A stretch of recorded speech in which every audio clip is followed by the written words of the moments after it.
We don't have an opportunity like this often, maybe never. You know, years ago, we were able to bring some people here, and God used them in a great way to get some things started in the heart and mind of some people for musical endeavors. And I'm going to ask just a few questions, if we can keep this mic on and that mic on, and we may have him sing a little bit or something. Stephen, if you would have a seat over this way, please. Good. We have everything filmed with him in here and got you right in the middle of it. Good. It's a good thing he was smiling the whole time. Good. Well, I just want you to meet the students. They come to us from all over the country, churches like churches you're familiar with. And we have an intense music program. Not all of them are involved in it, but many of them who are involved in the choir, of course, are not music majors. We've got everything from automobile mechanics to preachers here.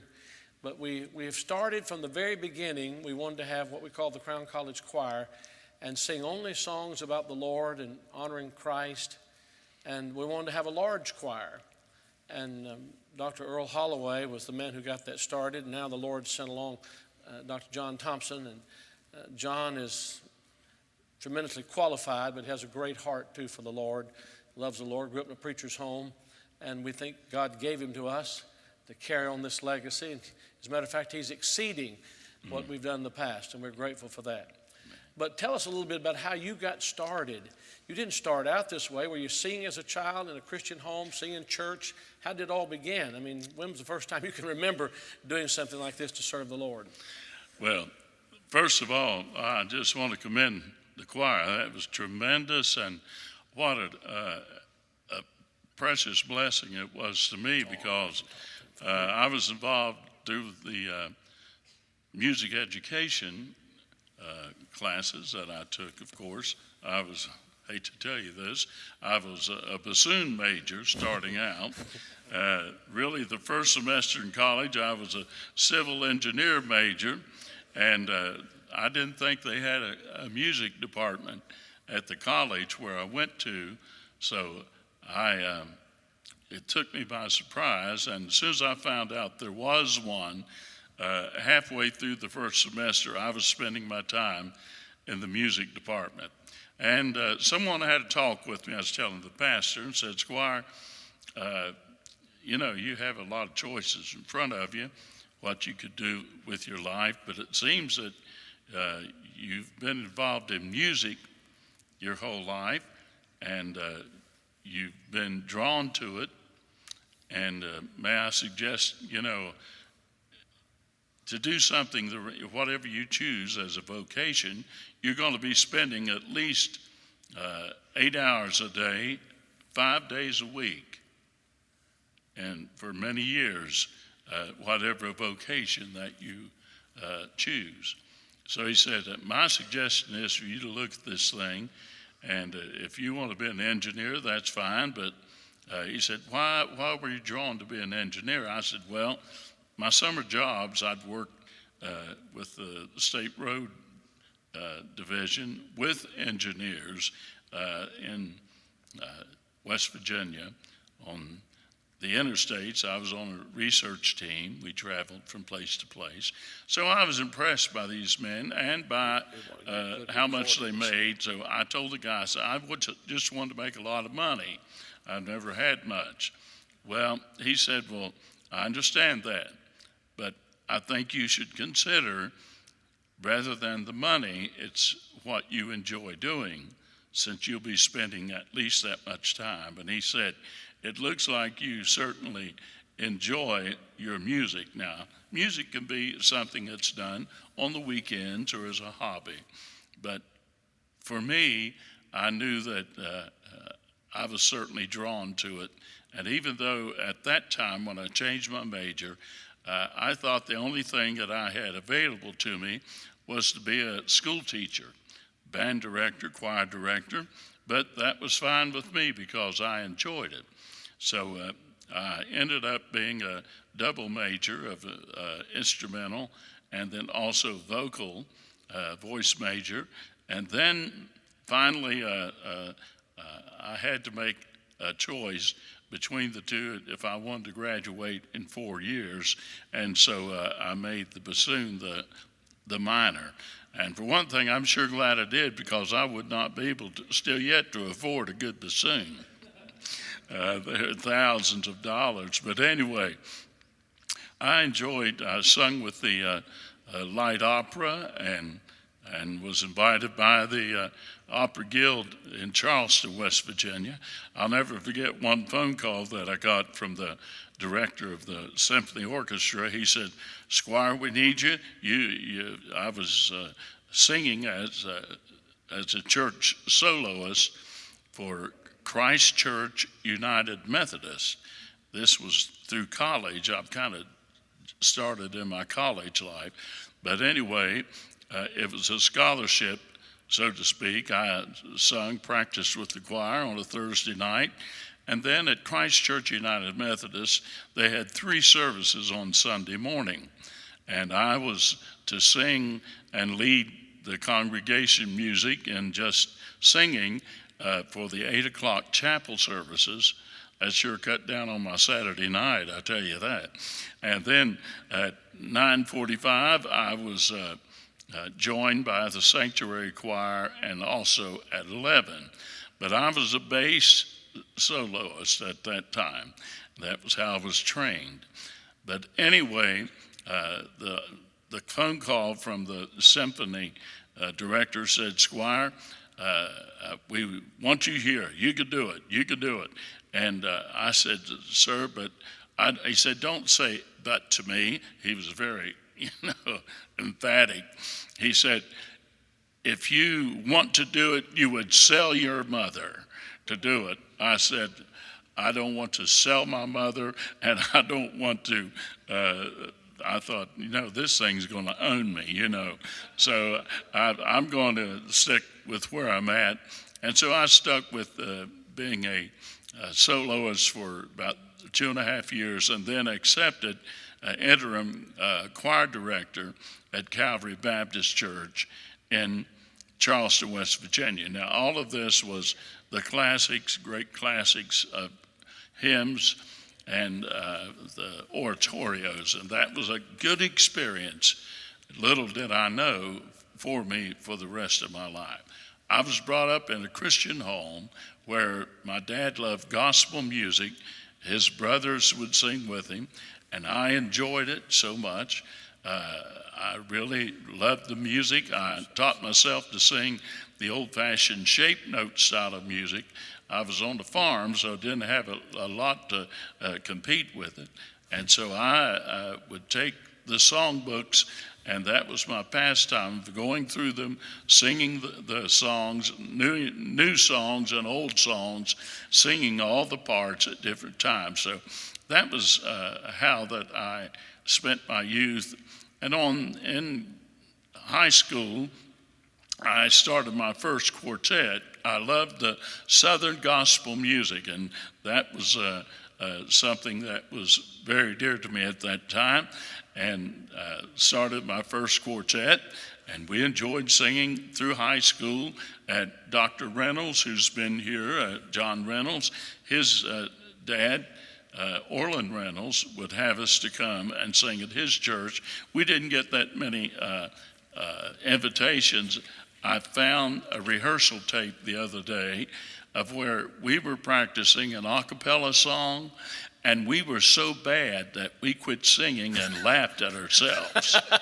What type of songs what would have been a song you had been singing in that first quartet? Well, a lot of songs that the Blackwood Brothers and the Statesman Quartet would sing. The one that we tried to do a cappella was, "Lord, teach me how to pray that I might be." It was, not something that guys with voices that were not quite trained yet, or neither did we have perfect pitch by any means. It was not something that we should have tried, but, many times young people are captivated by the most or the best that they hear, and that's what we tried to imitate. But anyway, that was one of the songs that we did. But may I say this, the songs that have stayed through my mind through the years were the beautiful hymns that were sung at our church. Well, we're going to give you one of our hymn books to take with you. Well, So we worked on it. Dr. Lee Robertson and I started the work to create this Crown hymn book. Oh, it's a beautiful book. Can you see the providential hand of God working in your life with the technical voice training you had early on and what you're doing now? How did you see the Lord blending all of that? I did not see what God was doing. I really had made up my mind I was going to stay in music education. But I started writing gospel music in college when a friend of mine I sung with in a group on the weekends came up to me. We were not singing together. He said, "Squire," he said, "you love music." He said, "You love to sing songs. Have you ever tried to write a song?" I had never tried to write a song until that night. God kind of tapped me right there. And that night I was excited. I said, "I wrote a song last night, Brother Conrad." He said, "Let's listen to it." I did a little bit of it. He said, "Maybe you better pray about this a little bit more." How do you put the wedding between the words and the music? How does that go about? In your mind, you've got a poem, you have a line that you write, and you've written hundreds of songs and put the music to your own songs? It has come many ways, varied ways. One of my favorite ways is to sit at the keyboard years ago, and as I would develop maybe I'd have the thought written down that I'd picked up, or a testimony that someone had shared with me, or some aspiration that I had that I wanted my life to be, or maybe it was just an experience that I'd been through, and I would work that from the piano as I would sing the songs, and as I would feel the phrase coming to me as it needed the inflections, then I would do it with the chords to be underneath it, so it used to be all together like that. So you're supporting the words with what you'd write. Illustrate there to us just a moment what you would mean by that. Well, one of the first songs I wrote for my wife was "Look for Me at Jesus' Feet." The chorus was, "If I leave this world of sorrow," man, I haven't warmed up yet. "If I leave this world of sorrow sometime before you do." So the verse is kind of down. Then the chorus would be lifted up. So, "Don't look 'neath the gates of pearl. Don't look on the streets of gold. Don't look by the walls of jasper, nor among the many sights untold." Now here I would want to bring this part because it's the most important part.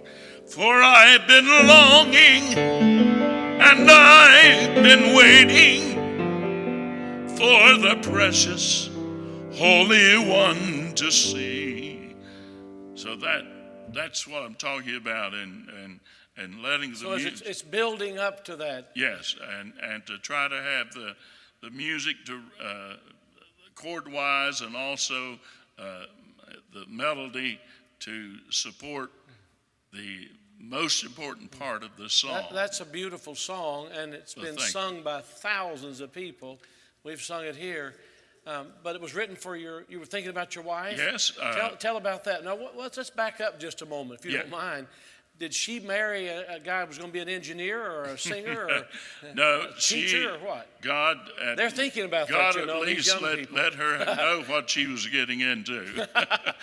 Because even though we didn't know that I'd be traveling, but she knew of my music and And she was brought up in a Christian home, and thank the Lord, but not as the music as much as I was.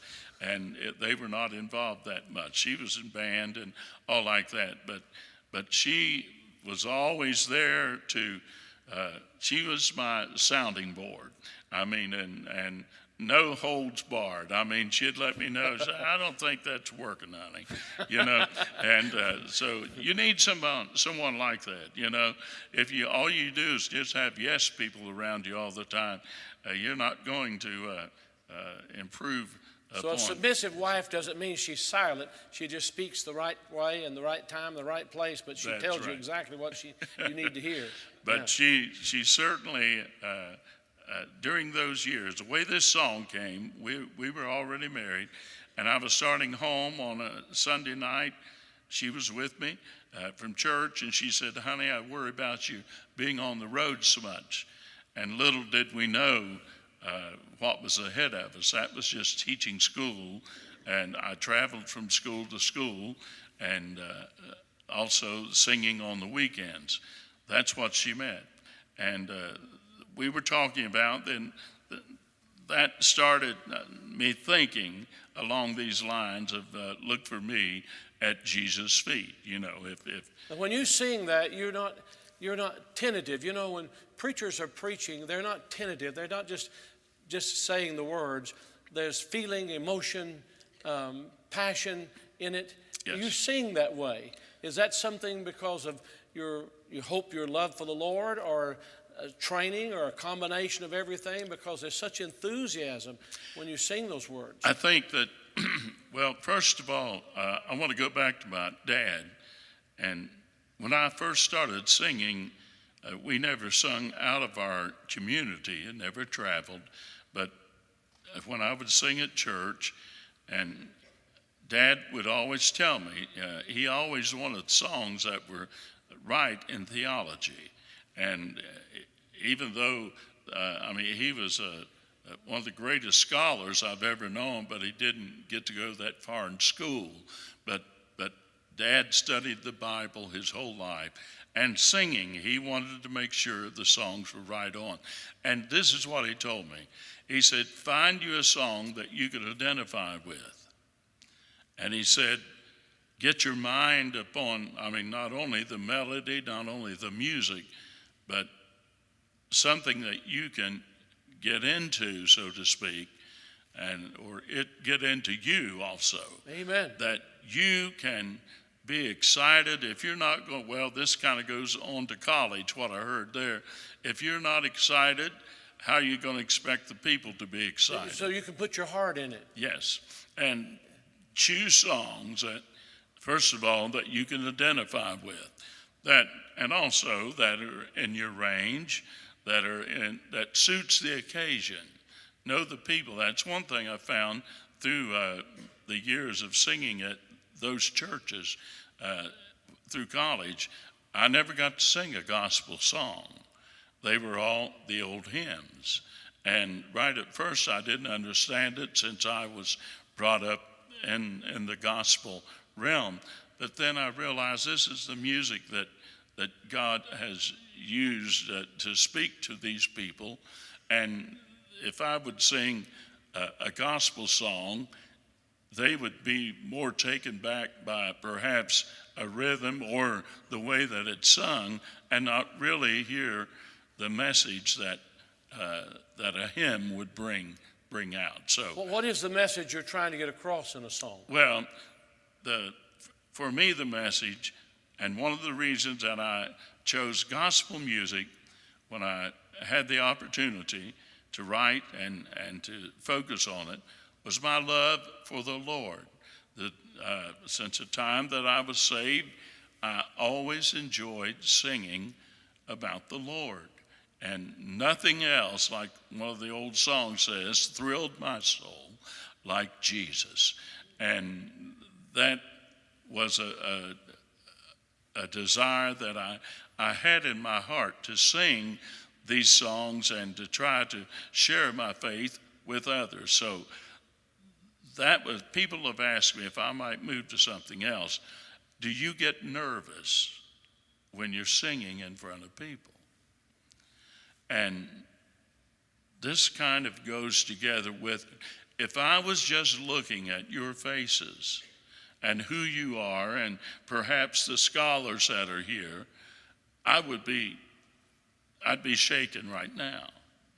But the thing that resolves all that is whenever I find a song, and since many of them are songs that I've written, I can get into them. But through the years before I was writing or just singing my songs, I chose songs that really spoke to my heart.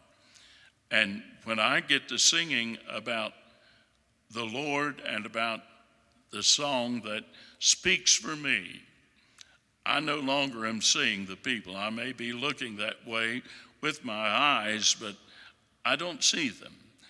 My mind is on the song that I'm singing. Is there a sense in which you're really singing it to the Lord? Yes, that's the whole key to it. And or if it perhaps, like the Psalms, many different types of Psalms we find in the Bible, some of praise, but some didactic, and some that were teaching a lesson, or something of importance, or an experience, or of sadness, sorrow, repentance. So the songs could cover all parts of life. Yes.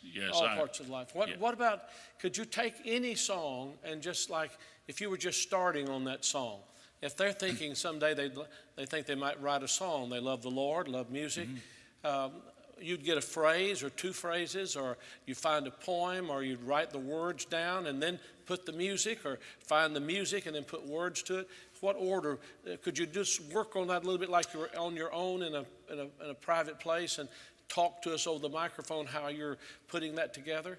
Well, this, as I mentioned about look for me at Jesus' feet, it may start out with, the chorus being the thought, low key again, but that would be a thought that I would just start expanding upon. If I'm leaving this world, and then finding phrases that will lead up to the chorus and build up to the main thought of the song. The verses should be, everything should be pointing towards the main thought of that song. And everything is, first of all, it's kind of like you get the people and you try to take them with you as a sermon. Some of my songs. You really are preaching while you're singing. Yes. It's just another way of giving the message, isn't it? Yes, it's trying to get the people from where they are to where you want to take them. And preachers can do that as their, some of my songs have been sermons that I didn't get to preach. I can't preach for singing or sing for preaching. So anyway, but they were developed along that line, like the song, I Sing Because. There's an empty grave. Number two, there's a power that saves. It's like a sermon outline. Yes, and number three, because His grace is real to me. I'm singing because I'm not alone. And then, so how do you put the music to that and build it up to? Well, that's where the music, I was thinking about that earlier. A lot of that has to do, the Bible speaks of that which goes into a man is that which is going to come out. And listening to you must fill your mind with the right kind of music. And then, for me, that's the way it's been. That's the type of music that comes out. One of the preachers, you remember Dr. Kanoy, William Yes, Kanoy. really. He said, we do our best preaching from our overflow of the time that we spend with the Lord. Well, the same way with songwriters, we do our best writing from our overflow of the music which we have been listening to because that is all within us. It's like the library within you that you're choosing to go along with these phrases that perhaps now Bill Gaither, the great writer, Bill carries with him what he calls the hook book, and it's an idea for a song, and wherever that it would come to him, you'll find him writing it down, And then when you get off by yourself, you have a time to develop the thoughts supporting that, if that is the main thrust of the song. And in some ways, some of this music, sometimes in some music called gospel music, the instrumental part overpowers the words. Yes. And you really don't hear the message. It's not like they're trying to get the message across. It's you know what I'm trying to say? Yes, sir. I have found that in some of the different styles of music, the more contemporary music, they mix the music a lot, what we call hotter than the words, because for whatever reason, they want the music to really be much of the overpowering thrust, and the lyrics are laid back in the mix.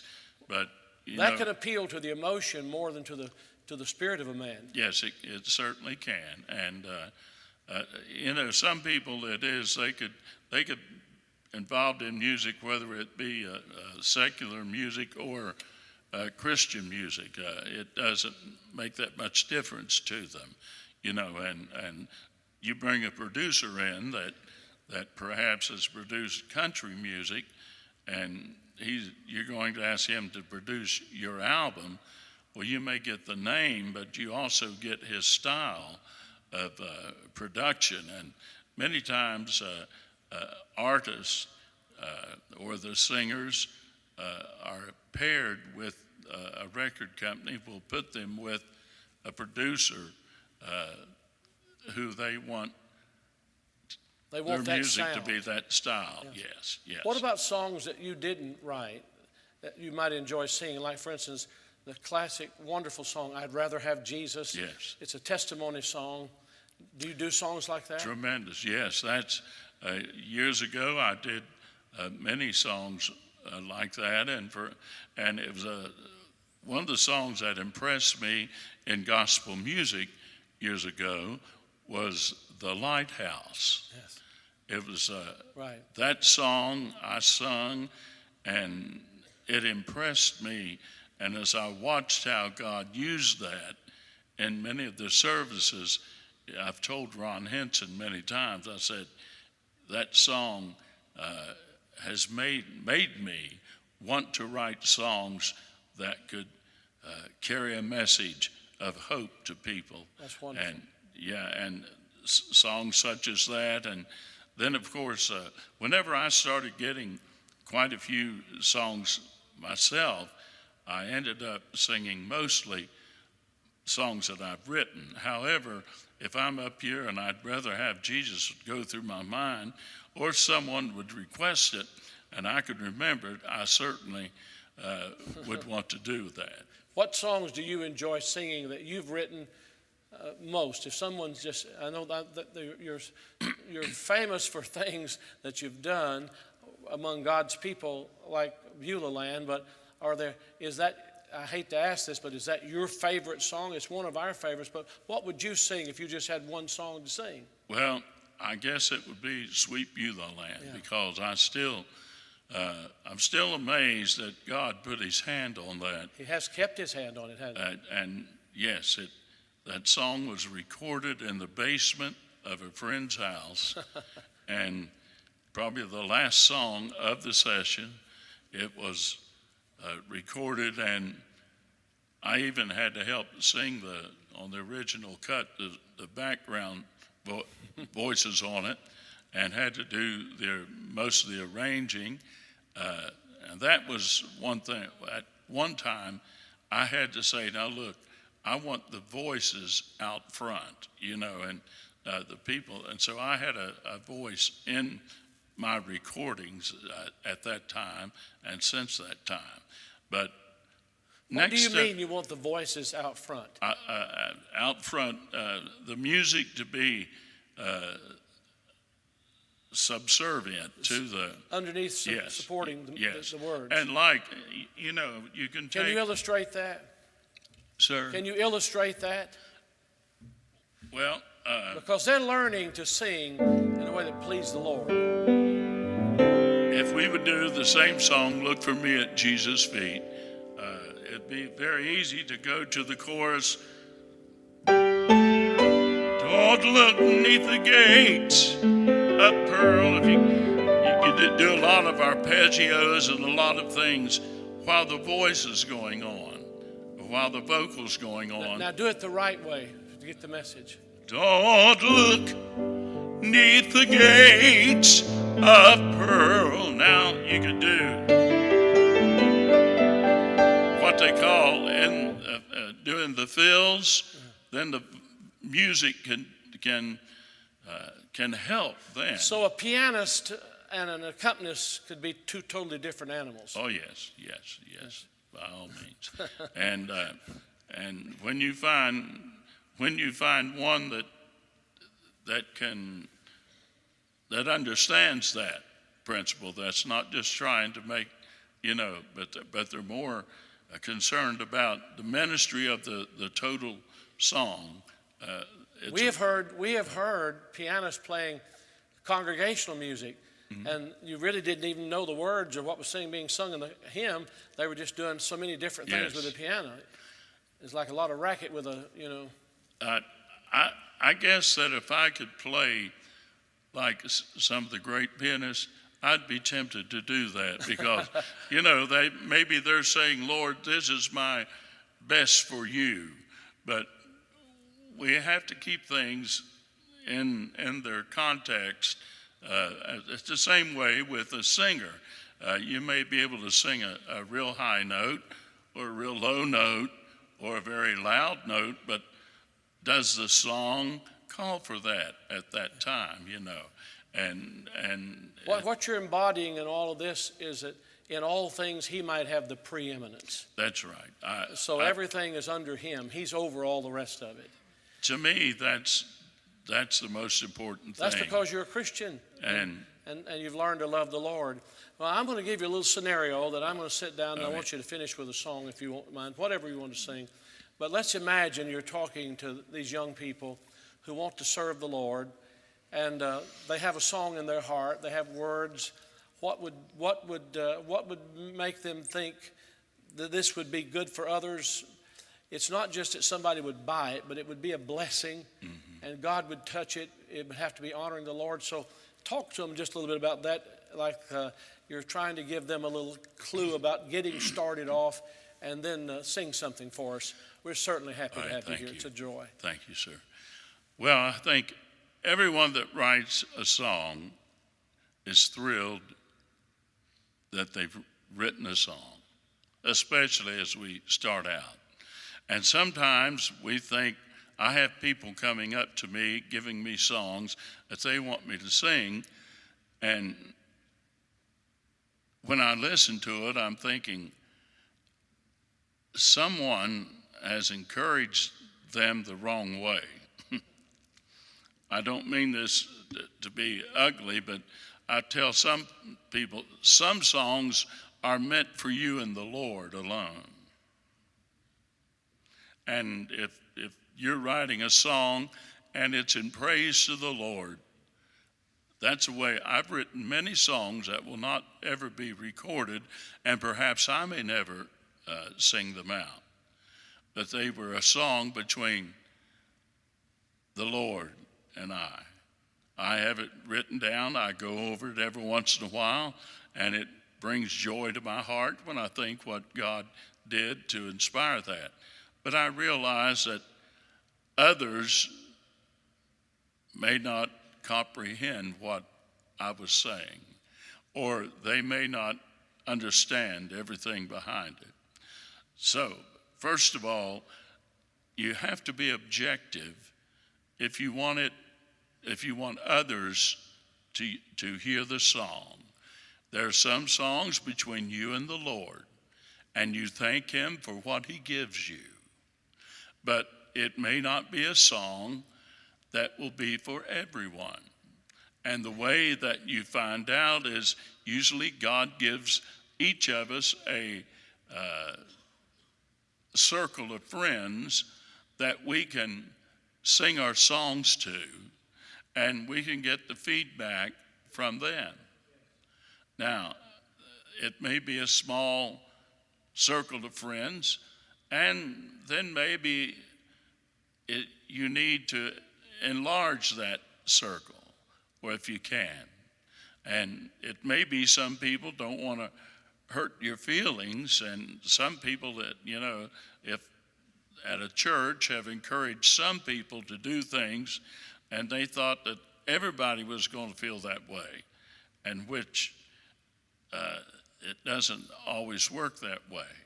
But right where you're at, you can become a objective person by getting the serious response from those around you. Also, listen to it objectively. Put it down on some type of recording, and is it something that you would choose to listen to if you had not written it? Or maybe it's not ready to, some people say don't pick them while they're green. It may still need to have some finishing touches. If it has a thought that is good and you're determined to do it. I have rewritten some songs 3 or 4 times, and they're still not singable. But I'm still working on them. So I think, you need to try to be objective. And then second of all, the circle of friends or whatever place that you have to get feedback from those. A third thing is if God's still laying it upon your heart, do not be discouraged. Just keep the song and try to use it as a learning a step and going forward if you want to be a songwriter. Now, some people are great lyricists. They write beautiful poems, and sometimes they can be teamed with a musician to help them put music to a beautiful thought. And that's a great thing.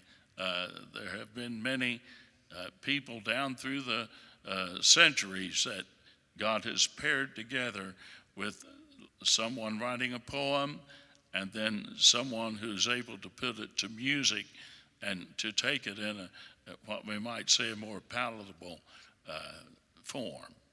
And but for me, I try to be objective. I try to be objective to my own material, and I sometimes miss it.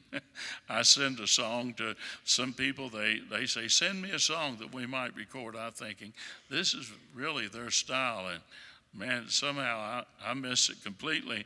But usually what I've ended up doing is sending my whole recording to people, and sometimes I'm surprised at the songs that they pick to use. For this reason, if you're writing the song and for industry or for a recording artist, they may be looking for one certain style of song.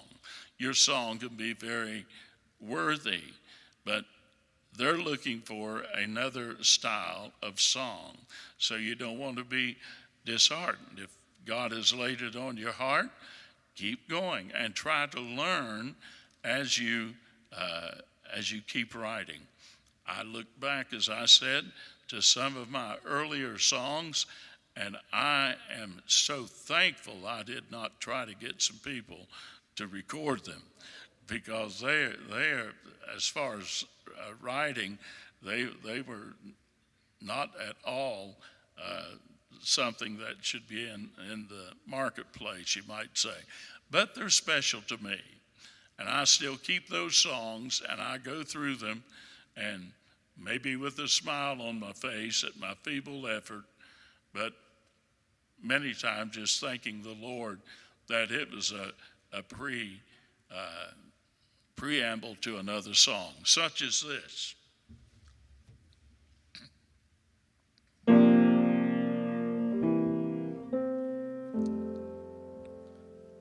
On the mountain top with Jesus, I can see a better land. I see the lights of yonder city, not made by mortal hands. Well, that was a song that I'd been working on. And then I had the thoughts for another song, kind of homesick for that country to which I've never been before. No sad goodbyes will there be spoken, for time won't matter. Time won't matter anymore.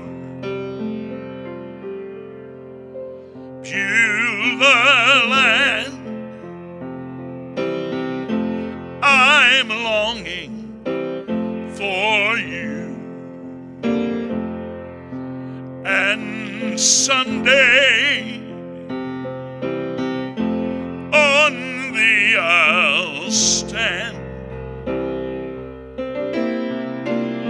There my home shall be eternal. Beulah land, sweet Beulah land. If I had been working on the mountain top with Jesus, I can see a better land. I see the lights of yonder city, not made with mortal hands. I would not have Beulah land, Beulah land, Beulah land, sweet Beulah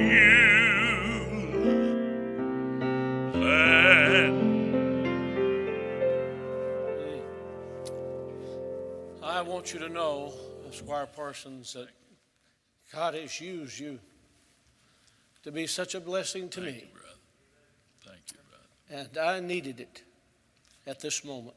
Thank you. And the Lord has brought you our way for this moment. And we'll pray for you. Thank you. Pray God will touch you in every way.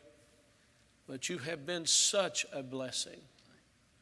I know you'd like to be in among the young people, but He's he's in some treatments of some kind. He's very susceptible to anything.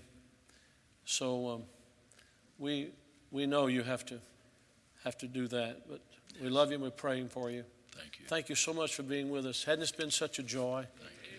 Such a joy. Thank you. And we will not forget it. Thank you. I asked him to let us get his picture. We'll put it down there in the Christian Heritage Center and put the Beulah Land song with it. But now, we're not putting you down there because we only put his dead men. We're expecting you to live a long time. God has the greatest things for you. He has them ahead. No doubt about it. Let's pray, may we?